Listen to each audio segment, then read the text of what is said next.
Hi everybody, thank you for joining me. So I've just finished watching the brand new documentary that's out on Disney Plus. If These Walls Could Sing, directed by Mary McCartney, daughter of Paul, of course. And I think it's been out a little while in various countries, certainly in the US, but in the UK it's just come out in the last couple of days and I've watched it today. Very interesting, so I'm going to give my thoughts on it. I don't want to spoil too much for those of you that haven't seen it yet, so I'll give some sort of general pointers of what's going on, but I'm not going to sort of go into detail about some of the great stories that are in there. So this is, it's been described as Mary McCartney's love letter to Abbey Road Studios, or EMI Studios as they of course originally were. And this is a 1.5 hour documentary. At the moment it's only available on Disney Plus. Whether that will change in the future or not, we will certainly find out. So what did I think of this? I mean, overall I really enjoyed it. It was great fun to watch, and I can't imagine that there's anybody who watches my videos who hasn't been sort of highly influenced by what's gone on at Abbey Road Studios over the years. So for people who watch videos like this, if you get a chance to watch it, you're going to love it, basically. So I wanted to sort of talk about what kind of people you will expect to see in there. Roughly some of the stories that they go into, but like I say, without giving too much away for those that haven't seen it yet. So I made a list as I was going through of the various people who contributed to this. Some of them with brand new interviews that were done for these sessions, generally being interviewed by Mary herself, and some of it where people were there sort of in archival footage. So the people who are actually involved in this who are there: Paul McCartney, Ringo Starr, Elton John, Giles Martin, Cliff Richard, Jimmy Page, Celeste, who's a very new artist some of you might be aware of. She was about as modern as it gets on this particular documentary. There's a big old Pink Floyd section which was really good with Roger Waters, Nick Mason and Dave Gilmour featuring on that. Noel Gallagher, Liam Gallagher, John Williams, of course, who does all the brilliant movie music, George Lucas, Nile Rodgers. They were all there with brand new interviews for this documentary, so that was great to see. And you've got people like, featured in archive, you've got, there's Kanye West on there talking about a 2005 session that he did with John Legend, talking very, very complimentary and respectfully about the place. Kate Bush, that was interesting for me. I wasn't expecting to hear Kate Bush. I couldn't tell whether that was a new thing that she'd recorded for this or whether it was some old interview. But she was talking about the Sat in Your Lap video, which I didn't realise was recorded at Studio 2 at Abbey Road. So it was great to hear her talking about that. Fela Kuti from 1971. Now, I didn't know that he'd recorded at Abbey Road with his band. I associate him with African music and maybe recording at Nigeria, where Paul McCartney recorded Band on the Run, but he was talking about the fact that that studio in Nigeria wasn't very good in 71 and he came over and recorded in Abbey Road, which kind of makes sense when you think about the interviews that Paul McCartney's done where he talks about getting to Nigeria, to EMI Studios there in 73 for Band on the Run and the studio not being ready. You realise, maybe that's why Fela Kuti was coming over and recording here. There was Shirley Bassey was in some archive footage, so she was there very much for the same reason that Jimmy Page was there. So Jimmy Page wasn't talking about Led Zeppelin sessions. I'm not sure whether did Led Zeppelin record at Abbey Road. I don't think they're particularly famous for that. They may well have done, but I associate them more with Rockfield Studios in Wales.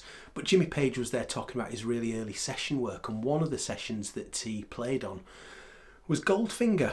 Obviously for the James Bond movie. So there's a good story that I won't spoil, but it's worth watching, about Jimmy Page and Shirley Bassey recording Goldfinger. So that was fun to see. Joseph Lockwood, who was the was he the chairman of EMI for many years, I think 54 to 74. So he was giving his very archival footage, talking about his memories of the studio. Cilla Black, George Martin, Jacqueline Dupre, cellist. So there was quite a bit of film of her with Daniel Barenboim, and certainly Paul McCartney's talked about how he was sort of impressed that people like Barenboim were recording there in the 60s. So there's all sorts of people in this. Really interesting. I think the start of the documentary was very much Mary's own personal sort of view of the studio, her memories of being there as a kid. It's quite funny how she introduces herself as Mary, not Mary McCartney, and she doesn't go into detail about who her mum and dad were, even though you obviously know who they were. She just mentions that my mum was a photographer who took some photos here, and my dad recorded a lot of music here. So she's we all know who she is, but she doesn't sort of she doesn't overkill it for anybody who's not sure. So it's really good out. So yeah, that intro tells her kind of personal memories, and then it goes into kind of the history of the studios. So there is some big gaps here of time periods not covered, but you've got the 1931 Edward Elgar sessions when that was kind of the opening of EMI Studios, where the orchestra gathered and they did Pomp and Circumstance, conducted by Edward Elgar himself. So I mean that's a great opening to the studio. Certainly one of my favourite pieces of classical music. And then I don't remember anything mentioned at all about anything that happened there from 1931 right up to 58, when Cliff Richard appears and he talks about his memories of recording Move It there, which was his sort of big hit that kicked off his career. So there's certainly some big gaps where it's not covered. And one of the things that I found was that although this was an hour and a half, I felt like it was really scratching the surface. I really enjoyed what was there, but I would have loved it to have been 2-3 times longer, because I'm sure there's so much more that they could have told. Now, I've stood outside Abbey Road Studios a few times, and you get the impression that, yeah, it's a fairly big building, but when you see those camera shots of like Studio 1, the big one where they tend to focus on the orchestral works, for example, it's a huge room, and you sort of think, how have they got that room inside that building? So they do show you some of the original plans of the building as well, so that's quite good. It gives you an idea of the layout of just how flipping big that building is inside, and I don't think you get that perception certainly from standing looking at it. It just looks like a big house. You don't realise just how big it is. So we hear a bit about Cliff anyway, talking about Move It, and then obviously we've got the Beatles. So you've got Paul McCartney and Ringo there giving some of their stories, and again, you know, you could go into so much more detail about the Beatles. We hear a bit about the sessions for Please Please Me, both the song and the album. And then there's nothing really Beatles related until they again talk about Sgt. Pepper. And then there's a little bit of White Album and a little bit of the Abbey Road sessions. That's kind of it. You could certainly fit in a lot more room for Beatles sessions if you were extending the time of it. You wouldn't necessarily want it taking up too much of this documentary, because Abbey Road is so much more than just the Beatles. In terms of the 60s, there's a good section on Pink Floyd there, recording a little bit of Piper at the Gates of Dawn. You've got the likes of Roger Waters saying about how he remembers recording there at the same time as the Beatles recording Pepper. You've got some footage of Interstellar Overdrive from that session. But mainly the Pink Floyd section is them talking about recording Dark Side of the Moon there. So that's quite extensive. New interviews and old footage of that. So that's good to see. Elton John's there talking about his early sessions. Again, there's a real nice story that Elton tells that I won't spoil too much, but it just makes you realise that sort of even a superstar like Elton, one of his highlights is something Beatles related. That he still remembers to this day. He was kind of bowled over by one of his Beatles interactions back in the 60s, so that's nice to see. We've got then, it talks about the financial kind of struggles that the studio went through in the back end of the 70s, when they were, you know, it could have closed down. And it was interesting, they were showing pictures of one of the studios where they were just using it the staff were using it as a badminton court in the late 70s, because they just weren't getting any recording sessions in there. They showed there were plans written out that we see on screen to turn Studio 1 into a car park. Crazy. I mean, they did that with the Cavern in Liverpool. They pulled that down and built a car park. It nearly happened with Abbey Road Studios as well. And then it goes into the renaissance, really, of the studios, the early 80s, when they sort of encouraged filmmakers to come and record their scores. So you've got John Williams, George Lucas talking about making the music for Indiana Jones films, for Star Wars films, for example. We see some really good footage from the late 90s, from 1999, when they're recording Duel of the Fates, which was probably the best known piece of music from the Phantom Menace, the 99 Star Wars film. So really kind of film music came along and probably helped to save Abbey Road Studios with the money that brought in. So that was really interesting to see as well.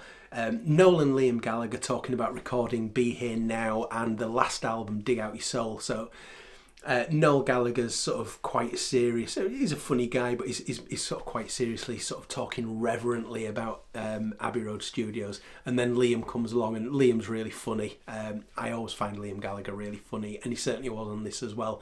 So it's good to hear their stories. And again, there's kind of gaps there where they don't really talk much about what happens at Abbey Road Studios from that point up to now. Really, there's a little bit of, like I said, Kanye West in 2005. There's a little bit of Celeste from 2021, but it does really kind of focus on the 60s and the 70s, early 70s. Really, is what's covered in this documentary. So whilst I really love what's there, I would have liked to have seen so much more of it. And could there be another one? Could there be a follow-up? Probably not. I think this is what we're going to get. Really, really enjoyable. I would have just loved more of it. Maybe have it split over 3 episodes. But I would say definitely well done to Mary McCartney for what she's done here. Probably the highest profile thing that's come out in her name. She's obviously been involved in a lot of projects in the past, like Wingspan, for example, and certain sort of cookery things that she's been involved in, but this is probably the biggest one in her name. So well done, Mary. I think you've done a great job with this documentary. I certainly enjoyed watching it. I will watch it again. Hopefully it'll come to a wider audience than just people who've got a Disney Plus subscription at some point. We'll see whether it gets a physical release or whether it gets... is it going to be on Disney just for a little while before it can go off to other broadcasters? We don't know. We shall find out. But I would certainly say, if you get a chance to watch it, you are going to love it. You are going to enjoy it. It's really great. I enjoyed it. And let me know down in the comments what you thought about this if you've seen it, or what are you hoping to get from it if you're going to watch it. I would love to hear from you as always. So thank you very much for watching, and I'll see you again very soon. Bye.